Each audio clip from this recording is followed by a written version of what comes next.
અને આગળ મહાપ્રભુજી આજ્ઞા કરે ભુક્તમ મધુરમ, પ્રભુનું આરોગવું મધુર છે. તો પત્રમ પુષ્પમ ફલમ તોયમ યો મે ભક્ત્યા પ્રયચ્છતિ તદહમ ભક્તિરૂતમ અસ્નામી પ્રયતાત્મના જે ચર્ચા આપણે કરી રહ્યા હતા, ગીતાજીમાં પ્રભુએ આજ્ઞા કરી એ હું આરોગું છું એમ પરમાત્મા કહે છે. અને એમાં પણ વિશેષ પ્રકારથી ભુક્તમ મધુરમ ક્યારે પ્રગટ થાય, પ્રભુને આરોગવાનો એક પ્રકાર આપણે ત્યાં છે. જો સામગ્રીને લગતા ઘણી વાર મનોરથોમાં લોકો એમ ભાગવતજીમાં કે આજે 56 ભોગનો મનોરથ, ભાગવતજીમાં અન્નકૂટનો ઉત્સવ થાય. 56 ભોગ જુદા કહેવાય. લોકોને 56 ભોગ અને અન્નકૂટમાં ખબર નથી હોતું, ઘણી વાર કન્ફ્યુઝન થઈ જાય. જો આરોગવાના આટલા પ્રાય ભુક્તમ મધુરમ ને જુઓ તો પ્રાય પ્રધાન રૂપે જે વાત કરું છું, જે સામગ્રીના મનોરથ છે, એમાં એક રાજભોગ, બીજું છાક લીલા, ત્રીજો કુંવાર, ચોથું અન્નકૂટ અને પાંચમો 56 ભોગ. આ પાંચેનો ભેદ છે. નિત્ય લીલા જે અષ્ટયામની સેવા છે, અને અષ્ટયામના ક્રમમાં મંગળા શૃંગાર પછી જે રાજભોગ પ્રભુ આરોગે, એમાં સકડી, અનસકડી, દૂધઘર આદિ બધા જ ક્રમ આપણો ત્યાં હોય, અને એ રાજભોગ જે નિત્યમાં આવે. બીજું છાક લીલા જે પ્રભુ સખાઓની સાથે આરોગે, જેને આપણે પિકનિક જેવું કહીએ કે બધા જ પાછું બાંધીને જાય અને ત્યાં આપુન ખાત ખવાવત ગ્વાલીન મીઠો મદન ગોપાલ જયવત છાક સલોની મોહન, અનેક પ્રકારના ગોપીજનો છાક લઈ આપે યા સખાઓ છાક આપે, છૂટત છપટત ઠાકોરજી એકબીજાના હાથથી ઝૂંટવી અને આરોગતા હોય અને સખાઓની સાથે આનંદ કરતા હોય વનમાં, એ છાક લીલા કહેવાય. ત્રીજું છે કુંવારો, જે વિશેષ ભાવથી 4 યુથના ભાવથી જે થાય છે, જે કુલડામાં જેનો ભોગ આવે, એ કુંજવારો યા કહો યા કુંડનવારમ દક્ષિણ ભારતનો પ્રકાર, અને આપણે ત્યાં કુંજવારો, કુંજમાં 4 યુથ ગોપીજનોના ઠાકોરજીને આરોગ આવે એને કુંવારો કહેવાય. અને કુલડામાં ભોગ આવે વિશેષ રીતે, એમાં આગળ સખડીમાં દહીં ભાત આવે, પછી ખીર, શીરો, સેવના લડ્ડુ, ઠોર, અને એ પ્રકારથી આખો એની સાજા થાય, અને 4 યુથનો ભાવ એમાં હોય, અને કુંજના ભાવથી. અને એટલા માટે કુંવારાના સમયે કુંજના પદો ગવાતા હોય. તો એ કુંવારાનો ભાવ એ કુંજનો ભાવ છે. ચોથું છે અન્નકૂટ. ઇન્દ્રમાન ભંગ લીલા થઈ અને પ્રભુએ જ્યારે કહ્યું કે હવે જે સામગ્રી સિદ્ધ કરીને રાખી છે એ લઈને આવો, અને અન્નકૂટ ઠાકોરજી આગળ ભોગ ધર્યો, અને પ્રભુ કહેવા લાગ્યા કે આ ગિરિરાજ બાવા તો એવા દેવતા છે જે તમારી સામે પ્રગટ થઈને આરોગશે. અને વ્રજવાસીઓએ જે સામગ્રી ઘરમાં હતી બધી બનાવીને લાવ્યા. અન્નનો કૂટ એટલે કે પર્વત થઈ ગયો, અને ત્યાં 4 શિખર કર્યા, 5મું શિખર ધર્યું, અને આ રીતે જ્યારે બધો જ સામગ્રીનો ભોગ ધર્યો અને કહ્યું કે લાલા તેને તો કહી હતી કે સામને આરોગેંગે, પ્રગટ આરોગશે, આ તો આરોગતા તો છે નહીં. અને ત્યારે કહ્યું પ્રભુએ કે હું વિનંતી કરું છું, હે ગિરિરાજ બાવા પ્રેમથી આપ આરોગો. અને એટલા જ વારમાં શૈલોસ્મી કહી 1000 ભુજાઓ ધારણ કરી પરમાત્મા પ્રગટ થયા, અને એક એકની છાબ લઈને મુખમાં પાવરાવા લાગ્યા, અને સખાઓ કહે દેખો રી હરી ભોજન ખા. 1000 ભુજાઓ ધારણ કરી ગિરિરાજ બાવા પ્રગટ થયા. સખાઓ આશ્ચર્યથી જોવા લાગ્યા, અરે લાલા એક વાત તો બતા. શું આશ્ચર્ય એ વાતનું છે કે તારું અને ગિરિરાજજીનું મુખારવિંદ એક સરખું છે. ઠાકોરજી કે અમારા બંનેમાં કોઈ ભેદ નથી, એ જે છે હું છું, એ ગિરિરાજજી છે. દેખો રી હરી ભોજન ખા. બ્રજવાસીઓના મનોરથો પૂરા કરવા માટે એ જ પ્રભુ ગિરિરાજજી સ્વરૂપે પ્રગટ થયા, 1000 ભુજાઓથી ગ્રહણ કર્યા. તો પહેલું રાજભોગ, બીજું છાક, ત્રીજો કુંવારો, ચોથું અન્નકૂટ, અને 5મું 56 ભોગ. અન્નકૂટ અને 56 ભોગમાં ભેદ હોય. એ રીતે ઘણી વાર ભાગવત કથામાં લોકોને રૂક્ષ્મણી વિવાહ અને તુલસી વિવાહમાં ભેદ ખબર ન હોય. દરેક વખતે આપણે રૂક્ષ્મણી વિવાહમાં તુલસીજીને તૈયાર કરીને રાખીએ, પણ તુલસી વિવાહ જુદા છે અને રૂક્ષ્મણી વિવાહ જુદા છે. ઘણી વાર કથામાં એક સરખો ટ્રેન્ડ ચાલતો હોય, અને જ્યાંથી એકબીજા, કારણ કે લોકો શું થાય, મેં કથા બેસાડી છે તો જેને બેસાડી એને પૂછવા જાય તમે શું કર્યું, એટલે પછી આગળ એ પરંપરા ચાલે. તો રૂક્ષ્મણી વિવાહ અને તુલસી વિવાહમાં પણ ભેદ છે. એમ અન્નકૂટ અને 56 ભોગમાં 56 ભોગનો ભાવ એ છે, મેં પહેલા પણ સમજાવ્યો, મધુરાષ્ટકમાં 56 વાર મધુર આવે. વ્રજ કમળમાં 56 પાંખુડીઓ હોય છે, એટલે કે વ્રજમાં કમળાકાર છે વ્રજ, અને 56 મુખ્ય લીલાના સ્થાનો છે, અને એ સ્થાનમાં ગોપીજનો જે ભોગ આરોગ આવે એ 56 ભોગ. અને આ પણ ભૂલ નહીં કરવી, 56 ભોગ એટલે 56 ટાઈપની સામગ્રી નહીં, 56 ભાવની સામગ્રી. સામગ્રીઓ તો અનેક પ્રકારની આવે. ઘણી વાર લોકો 56 આઈટમ સમજે કે 56 વસ્તુઓ, ના, વસ્તુઓ તો અનેક હોય, 56 ભાવની હોય. અને એ રીતે ઠાકોરજીની સગાઈ થઈ ત્યારે વૃષભાનજીએ જે ભોજ આપ્યો એ 56 ભોગ આપણે ત્યાં કહેવાય. અને એટલા માટે જયારે 56 ભોગ થાય ત્યારે ત્યાં ભાવનાજી બિરાજે.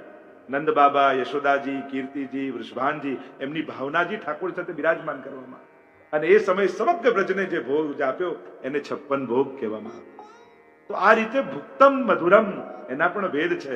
પ્રભુ અનેક પ્રકારથી ભક્તોના ભાવનો સ્વીકાર સામગ્રીના માધ્યમથી કરે છે.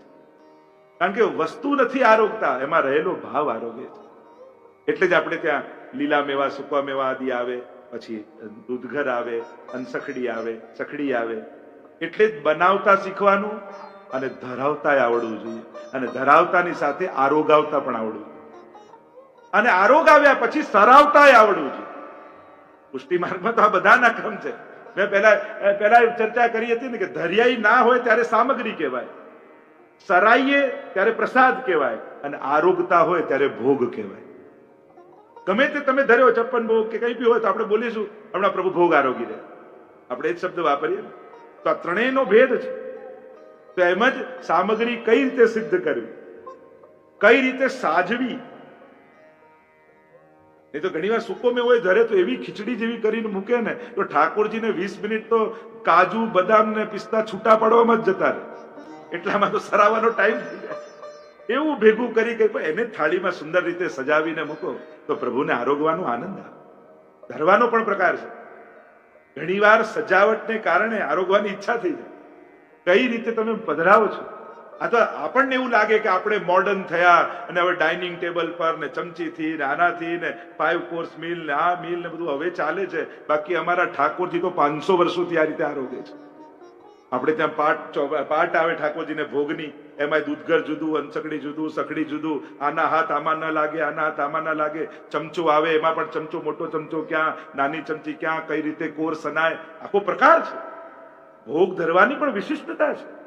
કઈ રીતે ભોગ સજાય, દૂધઘર કઈ બાજુ આવે, અનસકડી કઈ બાજુ આવે, સખડી કઈ રીતે આવે, કોર કઈ રીતે સનાય. કોરમાં એ લોકો ભૂલ કરતા હોય. જેટલી વસ્તુ હોય ને બધું ભેગું કરીને મૂકી દે ઠાકોરજી આગળ. આટલું આ કઈ ગૌગ્રાસ કાઢ્યો છે? બધું ભેગું ના કરાય. ખાલી દાળ અને ભાત અથવા મૂંગ અને ભાત થી કોર સાનવામાં આવે અને પછી ચમચી મૂકવામાં આવે. બધું રોટલીનો ટુકડો મૂકે, સાગે મૂકે, ના મૂકે, ગળાના કોર સાનીએ ને તો ગૌગ્રાસ જેવો દેખાય. તો કોર સાનવાનો પણ પ્રકાર છે.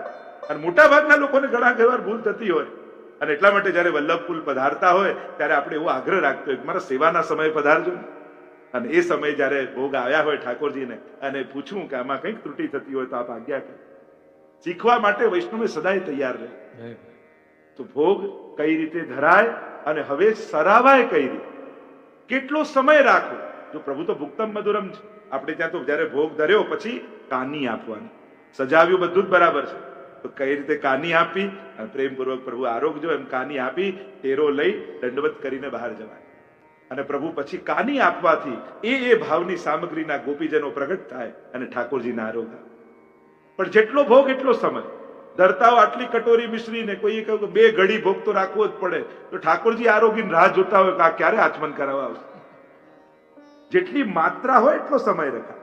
આપણે જો ખાલી મિશ્રી જ આટલી ધરી હોય તો પછી 7 મિનિટ 14 મિનિટ એટલો જ રાજભોગ ધરવા. જેટલો ભોગ એટલો સમય. અને હવે સમય થઈ ગયો, સરાવવું કઈ રીતે એનો પણ આપણે ત્યાં ક્રમ છે.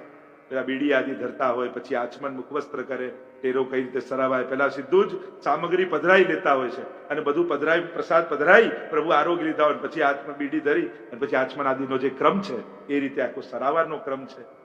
એટલે આ બધાનો પ્રકાર છે. દૂધઘરના હાથ અનસકડી સકડીમાં લાગી શકે, અનસકડીના હાથ હોય સકડીમાં લાગી શકે, દૂધઘરમાં ના લાગે. અને સકડીના હાથ બીજે ક્યાંય નહીં, ખાસા કરીને પાછા ધરવામાં આવે.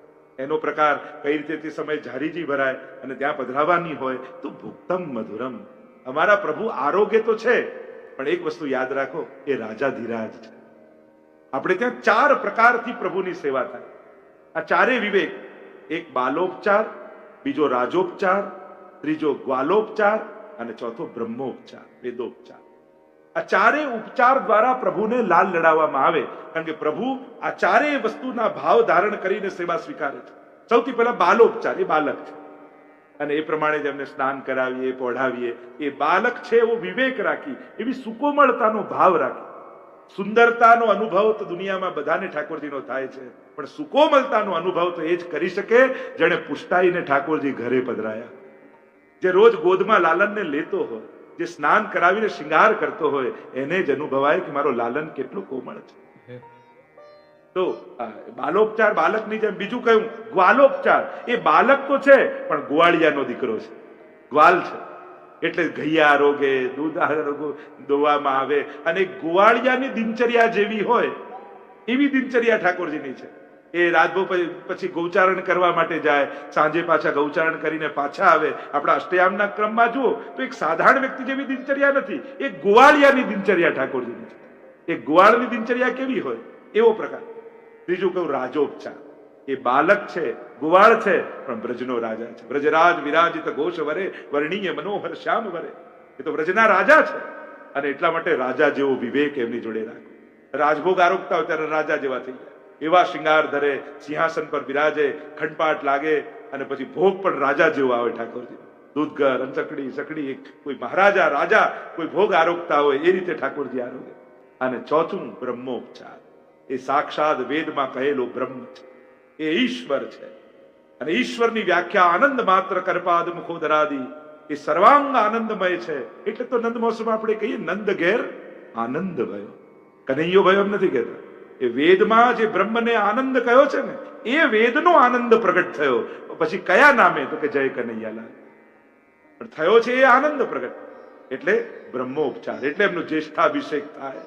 જેમ બ્રહ્મની ઉપાસના જે ક્રમ છે ને, એ બધો જ ક્રમ જે વેદોએ બતાવ્યો છે એ રીતે વેદનો ક્રમ, પંચામૃતાદિનો ક્રમ, આ બધાનો ક્રમ કરવામાં આવે. અને એટલા માટે 4 ઉપચારથી ભગવત સેવા થાય છે.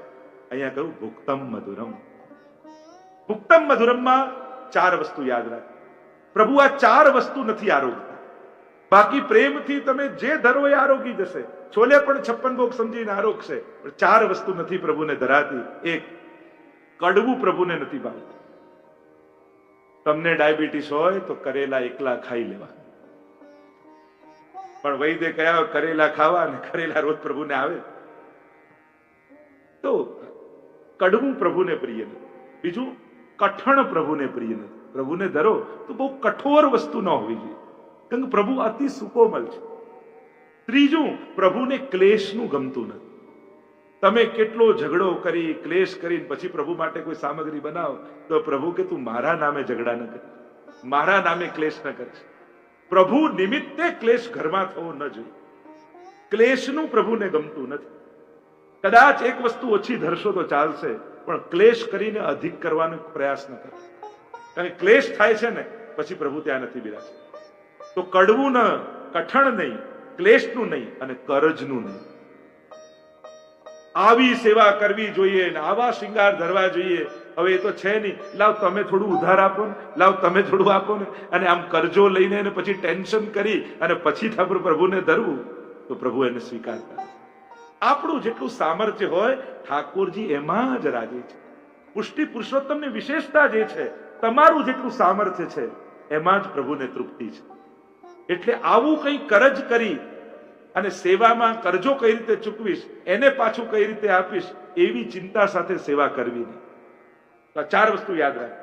બાકી પ્રભુ તો ભાવના ભૂખ્યા છે. એ તો ભુક્તમ મધુરમ છે. પ્રભુએ કેટલી લીલાઓમાં ભુક્તમ મધુરમ પ્રગટ કર્યું. બ્રજની લીલામાં સૌથી પહેલા માખણ ચોરી લીલા, ભુક્તમ મધુરમ. પ્રભુ ઘરે જઈને ભક્તોના મનોરથોને પૂરા કર્યા અને પ્રભુ આરોગ્યા છે. બીજું, ભુક્તમ મધુરમ, પ્રભુએ માટી ખાધી છે. નાહમ બક્ષિતવાન અંબ. અને એ પ્રસંગમાં પણ ભુક્તમ મધુરમ. અનેક પ્રસંગો તમે જુઓ તો ઘણા બધા એવા તો પ્રસંગોની ચર્ચા કરવા જઈએ તો ભાગવતજીમાં તમે જુઓ કે 84-252 વાર્તામાં તમે જુઓ કે કેવા પ્રસંગો. પેલા માજીને ત્યાં ગુસાઈજી ઠાકોરજી પધરાવ્યા અને ગામ લોકો કહેવા લાગ્યા કે આ કઈ આચાર વિચાર જાણતા નથી, આને ત્યાં ક્યાં તમે ઠાકોરજી પધરાવ્યા? પ્રભુ આમને ત્યાં ન પધરાવ્યા, આને કાંઈ ખબર નહીં, આપ એમને સમજાવો કે થોડું સાચવે. અને ગુસાઈજીને થયું કે લાવ એને જઈને મળી આવો. એના ઝૂંપડે પધાર્યા. રાજભોગ ધરીને બહાર બેઠા હતા માજી. દરવાજો થોડો ખુલ્લો હતો અને કહ્યું કે માજી, અમે સાંભળ્યું છે કે તમે કાંઈ આચાર વિચાર ધ્યાન નથી રાખતા, તમને સમજાવવા આવ્યો છું, પણ ઠાકોરજીનો શું સમય છે? તો હમણાં રાજભોગ આરોગી. અને ગુસાઈજીએ દરવાજામાંથી જોયું તો એ બાલકૃષ્ણલાલ બાજરાના રોટલાનો ટુકડો હાથમાં પકડી અને દાંતથી આરોગી રહ્યા હતા. અને ગુસાઈજી ત્યાંથી પાછા વળી ગયા કે આને સમજાવવાની કઈ જરૂર નથી. તેના ભાવને આધીન થઈ પ્રભુ એની બાજરીમાં રાજી રહેતા હોય તો આને શું મારે શીખવાડવું? ફલ દશા જે અનુભવ કરતા હોય એને સાધનો શું આપવાના? ભુક્તમ મધુરમ. એવા તો એક એક વાર્તા તમે જુઓ, પદ્મનાભદાસજીની વાર્તા જુઓ, કે એવા કેટલા પ્રસંગોની વાર્તા તમે 84-252 તો અનેકવિધ પ્રસંગો આપણે જોઈ શકીએ કે જેમાં પ્રભુએ ભુક્તમ મધુરમનો અનુભવ આપણને કરાવ્યો. તો વ્રજભક્તોની લીલામાં માખણ ચોરી, છાક લીલા, અન્નકૂટ લીલા, એવી અનેકવિધ લીલાઓ દ્વારા પ્રભુએ પોતાના ભુક્તમ મધુરમને પ્રગટ કર્યું છે. અને એનું રસ દર્શન કરાવતા મહાપ્રભુજી આગળ ગાન કરતા કહે, આગળ કહ્યું સુક્તમ મધુરમ.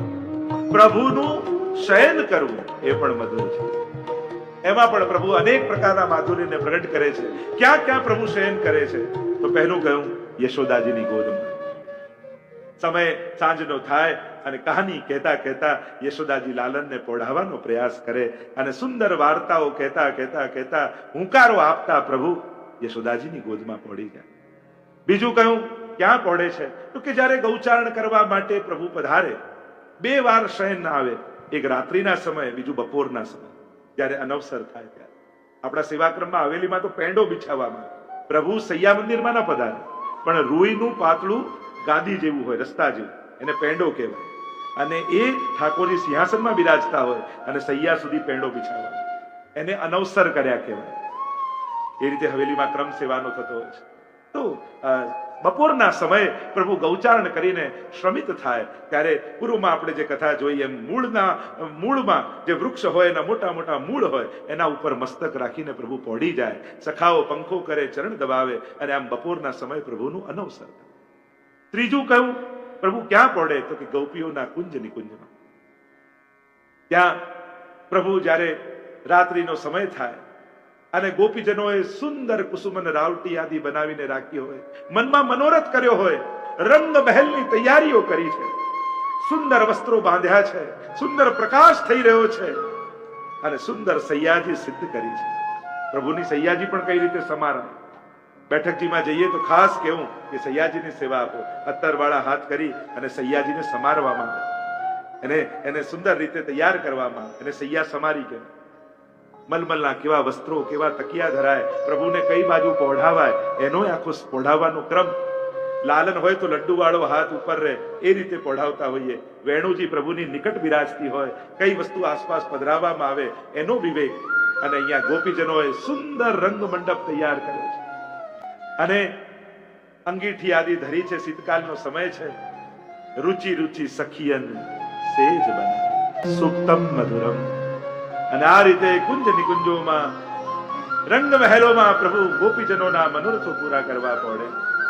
બીજું એક શયન ગિરિરાજની કંદરામાં, ગોવર્ધનગિરી સઘન કંદરા, રૈન નિવાસ કિયો પિય પ્યારી.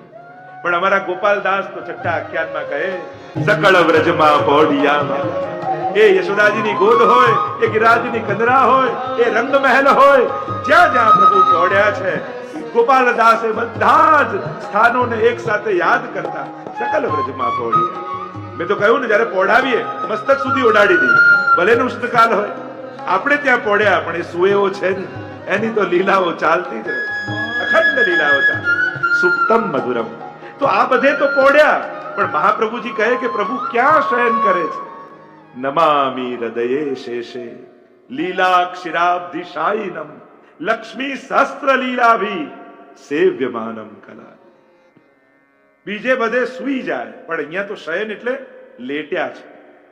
જેમ એક વિરાટ સ્વરૂપનું યા વિષ્ણુ સ્વરૂપનું તમે ચિત્ર જુઓ છો, શેષ શૈયા ઉપર પ્રભુ પોઢ્યા નથી, સુઈ નથી ગયા, લેટ્યા. સુઈ જાય તો પ્રલય થઈ જાય વિષ્ણુ ભગવાન. અને એટલા માટે આ આધિ દૈવિક સ્વરૂપ શું કે નમામિ હૃદયે શેષ, ભક્તોના હૃદય રૂપી શેષ. હૃદય શેષ લીલા ક્ષીરાબ્ધિ. કયું સાગર છે? લીલાનો સાગર. લીલા ક્ષીરાબ્ધિ, ક્ષીર દૂધનો સાગર. કારણ કે લીલાઓ દૂધ જેવી વિશુદ્ધ છે, પોષક છે, રસમય છે, એટલે દૂધનો સાગર કહે, ક્ષીર સાગર. લીલા ક્ષીરાબ્ધિ શાયનમ લક્ષ્મી સહસ્ર લીલાવી, હજારો લક્ષ્મીઓ દ્વારા. પેલી લક્ષ્મી તો એક છે, તો કે આ લક્ષ્મી નહીં, આ વ્રજલક્ષ્મી હજારો છે. અનંત કોટી લક્ષ્મી જે વ્રજલક્ષ્મીઓ છે, ગોપાંગનાઓ છે, એની દ્વારા સેવાયેલા કેવા છે? સેવ્યમાનમ કલા નિધિ. એ જ્ઞાનનું રૂપ પરમાત્મા નથી, એ તો કલાનો નિધિ છે. અને એટલા માટે આ અનેક ગોપીજનો દ્વારા અનેક કલાઓથી સેવિત છે. એટલે જ આપણે ત્યાં દરેક વસ્તુમાં કલા છે. એ પાક કલા હોય, ચિત્રકલા હોય, સાંજી કલા હોય, કીર્તન ગાન કલા હોય, દરેક વસ્તુમાં કલાથી કલાનિધિને સેવીએ છીએ. કારણ કે સેવ્ય આપણો કોણ છે? કલાનિધિ. એટલે પ્રસન્ન શેનાથી થશે? કળાઓ. અને એટલા માટે કલાઓ દ્વારા પ્રભુ સેવિત છે. એટલા માટે અહીંયા કહ્યું કે પ્રભુ કેવા છે? તો કહ્યું સુક્તમ મધુરમ. આપનું શયન એ મધુર છે. એમ કહેતા મહાપ્રભુજી આગળ ગાન કરે. મહાપ્રભુજી આજ્ઞા કરે રૂપમ મધુરમ. આપના મુખમાંથી શબ્દો નીકળે. સ્વરૂપ તો મહાપ્રભુજીએ સમજાવી દીધું દરેક શ્લોકમાં. સ્વરૂપ શું છે? મધુરાધિપતે અખિલમ મધુરમ. સ્વરૂપ અખિલ મધુરમ, રસો વૈસ, પણ રૂપ મધુરમ. રૂપ અને સ્વરૂપ બંનેમાં ભેદ છે. સ્વરૂપ પરમાત્માનું કેવું? તો કે રસો વૈસ, આનંદ માત્ર કરપાદ મુખોદરાદિ, મધુરાધિપતે અખિલમ મધુરમ. જે માધુર્ય યુક્ત છે સર્વાંગ, જે રસમય છે, જે આનંદમય છે, જે પ્રેમમય છે, એ કૃષ્ણ રૂપ છે. કૃષ્ણનો અર્થ જ છે કૃષિર્ભુવાચકો શબ્દ ણશ્ચ નિવૃત્તિ વાચક તયો રૈક્ય પરબ્રહ્મ કૃષ્ણ વિધીયતે. જે સદાનંદ છે કૃષ્ણ. તો આ થયું સ્વરૂપ. અને રૂપ કોને કહેવાય?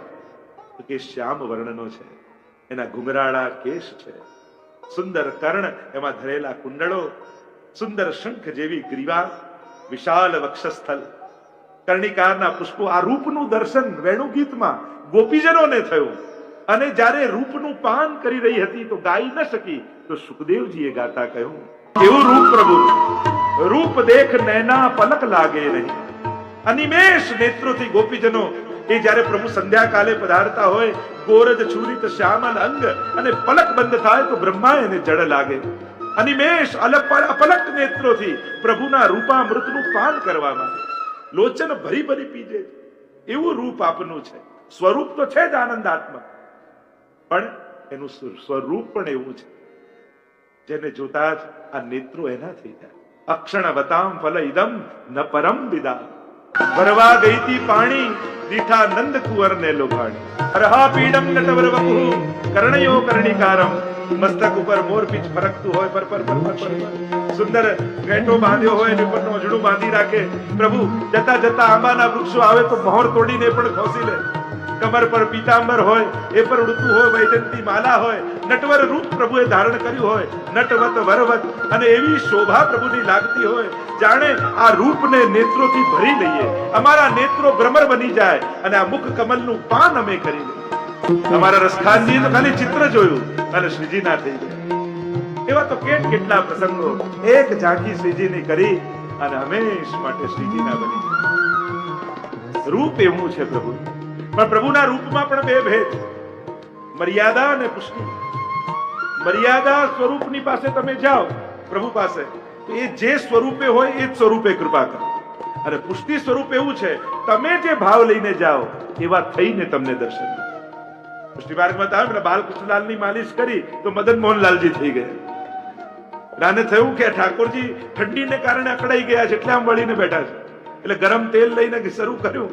પ્રભુને થયું કે આણે તો મદન મોહન લાલ જ જોયા છે, લાવ એના ભાવ અનુસાર થઈ જાય. ભક્ત જેવો ભાવ લઈને આવે એવા થઈને મળે એ પુષ્ટિ પુરુષોત્તમ. અને જે પોતાના મૂળ રૂપે મળે એ મર્યાદા પુરુષોત્તમ. આ રૂપ કેવું છે? નવે રસોને પ્રગટાવનારું છે. પ્રભુ જ્યારે રંગમંડપમાં, કંસના દરબારમાં જ્યારે રંગમંડપ ભરાયો હતો અને ત્યારે બલરામ અને કૃષ્ણ જ્યારે પ્રવેશ કરે છે, ત્યારે સુખદેવજી વર્ણન કરતા લખે છે, મલ્લા નામ સની નુનામ વરો શ્રીનામ સ્વરો મૂર્તિમાન ગોપા નામ સુજનો સતામ સ્થિતિ ભુજામ શાસ્તા સપિત્રો શિશુ. જેનો જેવો ભાવ હતો પ્રભુ એને એવા દેખાયા. મલ્લા નામ શનિ, ચાણુર, મુષ્ટિક, આ બધા જે મલ્લો ઉભા હતા એને એમ થયું કે સાક્ષાત શનિ આવી હમણાં અમને મારી નાખ, એવો ભય લાગી ગયો. મલ્લા નામ શનિ નૃણામ વરો, નરોમાં શ્રેષ્ઠ દેખાયા. સ્મરો મૂર્તિમાન, સ્ત્રીઓને કામદેવ જેવા લાગ્યા. સ્વજનો સતામ, એ જે સ્વજનો હતા એને સંબંધી લાગે. જેનો જેનો જેવો ભાવ હતા એ જ પ્રભુ બધાને એના ભાવ અનુસાર દેખાય. આ પ્રભુ, આ પુષ્ટિ પુરુષોત્તમ છે.